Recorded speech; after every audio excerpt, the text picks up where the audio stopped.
Hello friends, പുതിയൊരു വീഡിയോയിലേക്ക് എല്ലാവർക്കും സ്വാഗതം. അങ്ങനെ ആദർശും നയനയാണെങ്കിൽ ഇങ്ങനെ പറയാണ് ചെയ്യുന്നത് കേട്ടോ.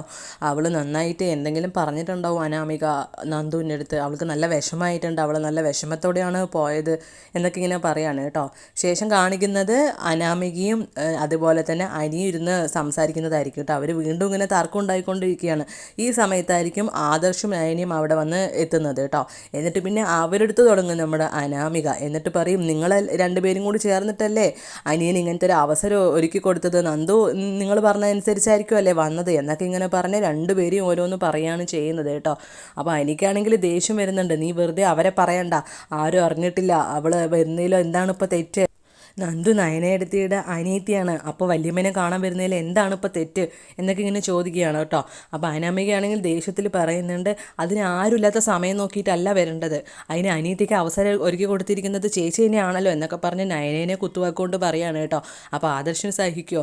ആദർശാണെങ്കിലും പറയുന്നുണ്ട്, അനാമിക ഇല്ലാത്തത് പറയണ്ട, അവളുടെ സമയപ്രകാരം ഇഷ്ടപ്രകാരമായിരിക്കും വന്നിട്ടുണ്ടാവും, അല്ലാതെ ഞങ്ങൾ അവസരം ഉണ്ടാക്കി കൊടുത്തതല്ല എന്നൊക്കെ ഇങ്ങനെ പറയുകയാണ് ചെയ്യുന്നത് കേട്ടോ.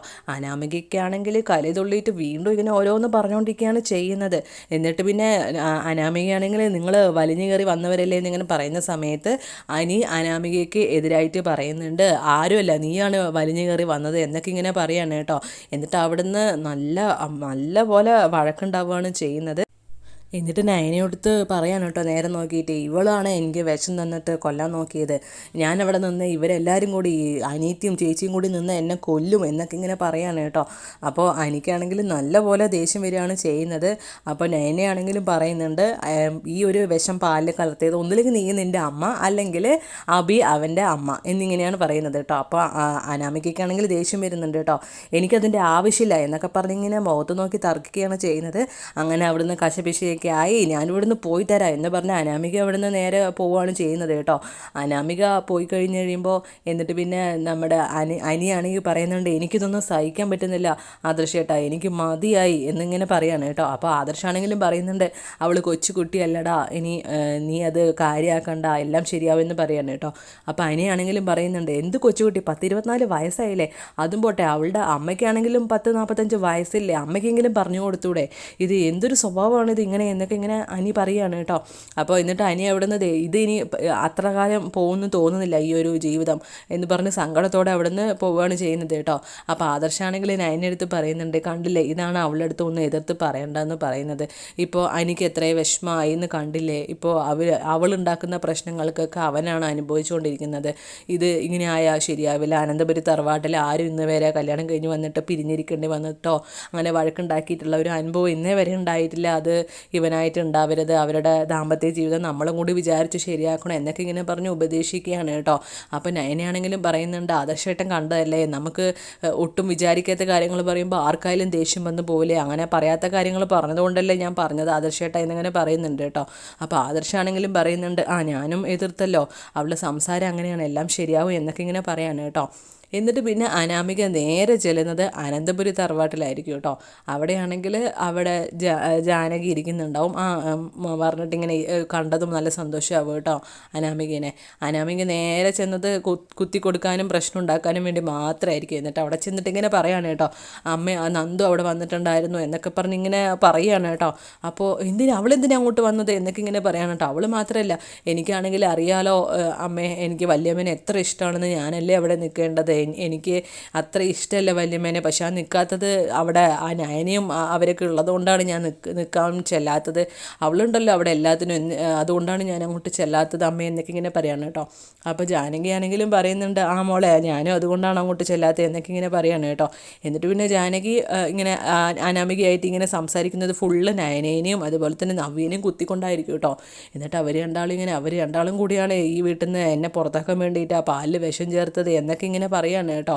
ഇത് പറഞ്ഞുകൊണ്ടിരിക്കുമ്പോഴായിരിക്കും നവ്യ കയറി വരുന്നത്. എന്നിട്ട് നവ്യ പറയും, ഞങ്ങൾക്ക് അതിൻ്റെ ഒരു ആവശ്യമില്ല, എല്ലാം ചെയ്തത് നീ നിൻ്റെ അമ്മയാണെന്ന് അറിയാതെ ഞാൻ തെളിവ് സഹിതം കൊണ്ടുവരും, അപ്പം എല്ലാവർക്കും കാര്യം മനസ്സിലായിക്കോളും എന്നൊക്കെ പറഞ്ഞ് അവർ തമ്മിൽ കശപശയൊക്കെ ഉണ്ടായി. ജാനകീൻ്റെ അടുത്ത് മാറവിടുന്ന് എന്ന് പറഞ്ഞ് ദേഷ്യം വന്ന് അകത്തേക്ക് കയറി ചെല്ലുകയാണ് ചെയ്യുന്നത് കേട്ടോ. ശേഷം അനാമികയെ സമാധാനിപ്പിക്കുകയാണ് കേട്ടോ നമ്മുടെ ജാനകി. എല്ലാം ശരിയാവും മോളെ, ഇങ്ങോട്ടേക്ക് ഇടത്തി ഒന്ന് വന്നോട്ടെ, നമുക്ക് എല്ലാം ശരിയാക്കാം, എല്ലാത്തിനും പുറത്താക്കാം എന്നൊക്കെ ഇങ്ങനെ പറയാൻ കേട്ടോ. അപ്പോൾ അനാമികയ്ക്കാണെങ്കിൽ വന്നതിനുള്ള ആശ്വാസം കിട്ടി. എന്ത് കാര്യത്തിനാണ് വന്നത് ആ ഉദ്ദേശം നടന്നു എന്നിട്ട് പിന്നെ അവിടുന്ന് ആശ്വാസത്തിൽ പോവുകയാണ് കേട്ടോ. പിന്നെ കാണിക്കുന്നത് ഹോസ്പിറ്റലിലായിരിക്കും. ആദർശ് അമ്മയൊക്കെ കണ്ട് പുറത്തേക്ക് ഇറങ്ങി വരികയാണ് കേട്ടോ. നയനയാണെങ്കിൽ ഭയങ്കര ക്ഷീണതയാണ്, ഇങ്ങനെ ചാരി കിടക്കുകയായിരിക്കും കേട്ടോ, തീരെ വയ്യാണ്ട്. എന്നിട്ട് അവർ തമ്മിലിങ്ങനെ സംസാരിച്ചുകൊണ്ടിരിക്കുകയായിരിക്കും. അപ്പോഴായിരിക്കും അച്ഛൻ വരുന്നത് കേട്ടോ. എന്നിട്ട് അച്ഛൻ ഇങ്ങനെ പറയുന്നുണ്ട്, അച്ഛനും ആദർശം ഇങ്ങനെ സംസാരിക്കുകയാണ്. എന്തായാലും ആ ഒരു വിഷം കലർത്തിയത് ആരാന്ന് നമുക്ക് അറിയില്ലല്ലോ എന്നിങ്ങനെ പറയാൻ കേട്ടോ. അപ്പോൾ ആദർശാണെങ്കിൽ പറയുന്നുണ്ട് കേട്ടോ, അത് അനാമികയാവാൻ തന്നെ ചാൻസ് ഉള്ളൂ, കാരണം അന്ന് നവ്യ ചെയ്തതെന്ന് പറഞ്ഞിട്ട് അതിന് പകരം വീട്ടാനായിരിക്കും ഈ ഒരു പണി ചെയ്തത് എന്നിങ്ങനെ പറയാണ് കേട്ടോ. അപ്പോൾ നയനയാണെങ്കിലും പറയുന്നുണ്ട്, അത് തന്നെയാണ് വഴി, എനിക്കും അങ്ങനെയാണ് തോന്നുന്നത് എന്നിങ്ങനെ പറഞ്ഞിങ്ങനെ മൂന്നാളിങ്ങനെ സംസാരിച്ചുകൊണ്ടിരിക്കുകയാണ് കേട്ടോ ആ ഒരു കാര്യത്തിനെ പറ്റിയിട്ട് തന്നെ. ആ സമയം നയനയ്ക്ക് പെട്ടെന്നൊരു തലകറക്കം വന്ന് വീഴാനായിട്ട് പോവുകയാണ് കേട്ടോ. അപ്പോൾ ആദർശ് വേഗം പിടിക്കുകയാണ് ചെയ്യുന്നത്. എന്നിട്ട് പിന്നെ ഡോക്ടർ ഒന്ന് ചെക്ക് ചെയ്യുമായിരിക്കും കേട്ടോ റൂമിൽ കിടത്തിയിട്ട്. എന്നിട്ട് പറയും BP ഒന്ന് ഡൗൺ ആയതാണ്, ഭക്ഷണം കഴിക്കൽ കുറവായതുകൊണ്ടാണ്, ഒരുപാട് പണിയും ഭക്ഷണം കഴിക്കൽ കുറവായതുകൊണ്ടാണ് ഈ അവസ്ഥ വന്നത് എന്നിങ്ങനെ പറയാണ് കേട്ടോ. അപ്പോൾ അച്ഛനാണെങ്കിലും പറയുന്നുണ്ട്, മോളെങ്ങനെയാണ് എല്ലാവരുടെയും മറ്റുള്ളവരുടെ കാര്യങ്ങളൊക്കെ നല്ലപോലെ ശ്രദ്ധിക്കും, സ്വന്തം ശരീരവും ആരോഗ്യവും ഒന്നും നോക്കില്ല, ഭക്ഷണം കഴിക്കിപ്പോൾ തീരെ കുറവാണെന്ന് പറയാൻ കേട്ടോ. അപ്പോൾ ആദർശാണെങ്കിലും പറയുന്നുണ്ട്, അതേ ഡോക്ടറെ, ഭക്ഷണം കഴിക്കൽ തീരെ കുറവാണ്, എന്നാൽ അധ്വാനത്തിന് ഒരു കുറവുമില്ല എന്നൊക്കെ ഇങ്ങനെ പറയാണ് കേട്ടോ. അപ്പോൾ ഡോക്ടറാണെങ്കിലും പറയുന്നുണ്ട്, നല്ലപോലെ റെസ്റ്റ് എടുത്താലേ എല്ലാം ശരിയാവുള്ളൂ, ഇത്രയ്ക്കും ബോഡി വീക്കായിട്ടും ബ്ലഡ് കൊടുക്കാൻ അമ്മായിയമ്മയ്ക്ക് റെഡി ആയത് ആ അമ്മായിയമ്മ അറിയുന്നില്ലല്ലോ, നിങ്ങൾ പറയേണ്ടെന്ന് പറഞ്ഞിട്ടില്ലേ എന്നൊക്കെ ഇങ്ങനെ പറയാണ് കേട്ടോ. അപ്പോൾ ജയനാണെങ്കിലും പറയുന്നുണ്ട്, അത് അറിഞ്ഞു കഴിഞ്ഞാൽ അവൾ അത് ഭയങ്കരമായിട്ട് പ്രതികരിക്കും ഡോക്ടറെ, അവൾക്ക് ഇപ്പോഴും ഒരു സ്നേഹമില്ല, ഇനിയിപ്പോൾ ബ്ലഡ് കൊടുത്തതാണ് പറഞ്ഞു കഴിഞ്ഞാൽ പറയും, എൻ്റെ അടുത്ത് ചോദിക്കാണ്ട് എന്തിനാണ് അവളുടെ ബ്ലഡ് എൻ്റെ ശരീരത്തിൽ കയറ്റിയത് എന്നൊക്കെയായിരിക്കും പ്രശ്നം എന്നൊക്കെ ഇങ്ങനെ പറയാൻ കേട്ടോ. പിന്നെ ഡോക്ടർ അവിടെ നിന്ന് പോവുകയാണ്. അതുപോലെ തന്നെ ജയനും പറയുന്നുണ്ട്, മോളെന്തായാലും റെസ്റ്റ് എടുക്ക് എന്നിങ്ങനെ പറഞ്ഞിട്ട് ചെല്ലുകയാണ് ചെയ്യുന്നത് കേട്ടോ. പിന്നീട് കാണിക്കുന്നത് ആദർശും നയനയും ഇങ്ങനെ ഇരിക്കുന്നതായിരിക്കും. ആദർശ് നല്ല സ്നേഹത്തോടെ കയ്യിലൊക്കെ തൊട്ടിങ്ങനെ തലോടി പറയുന്നുണ്ട് കേട്ടോ, എത്രത്തോളം താനിങ്ങനെ സഹിച്ചിട്ടും അമ്മയൊന്നും അറിയുന്നില്ലല്ലോ എന്നിങ്ങനെ പറയാണ് കേട്ടോ. അപ്പോൾ നമ്മുടെ നയനയാണെങ്കിലും പറയുന്നുണ്ട്, എന്തെങ്കിലും ഒരിക്കൽ ശരിയാവും ആദർശമായിട്ട്, എല്ലാം ശരിയാവും എന്നിങ്ങനെ പറയാണ് കേട്ടോ. അപ്പോൾ ആദർശാണെങ്കിലും പറയുന്നുണ്ട്, അമ്മ നിന്നെ എത്ര വെറുക്കുന്നു അത്രത്തോളം ഞാൻ നിന്നെ സ്നേഹിച്ചുകൊണ്ടിരിക്കുകയാണ്, നമ്മൾ തമ്മിലുള്ള ഈ സ്നേഹം എന്നും നിലനിൽക്കണം, അതൊരിക്കലും ഇല്ലാതാവരുത് എന്ന് മാത്രമാണ് ഇപ്പം എൻ്റെ പ്രാർത്ഥന എന്നിങ്ങനെ പറയാണ് കേട്ടോ. അപ്പോൾ നയന നല്ല സന്തോഷത്തോടെ ആ ഒരു ഭർത്താവിൻ്റെ സ്നേഹം കാണുമ്പോൾ സന്തോഷത്തോടെ ഇങ്ങനെ മുഖത്ത് നോക്കി നിൽക്കുകയാണ് കേട്ടോ. അപ്പോൾ ഇത്രയേ ഉള്ളൂ ഇന്നത്തെ വിശേഷങ്ങൾ. അടുത്ത വിശേഷങ്ങൾ എത്രയും പെട്ടെന്ന് അറിയാൻ വേണ്ടി ഈ ചാനൽ മറക്കാതെ സബ്സ്ക്രൈബ് ചെയ്യുക. Thank you for watching.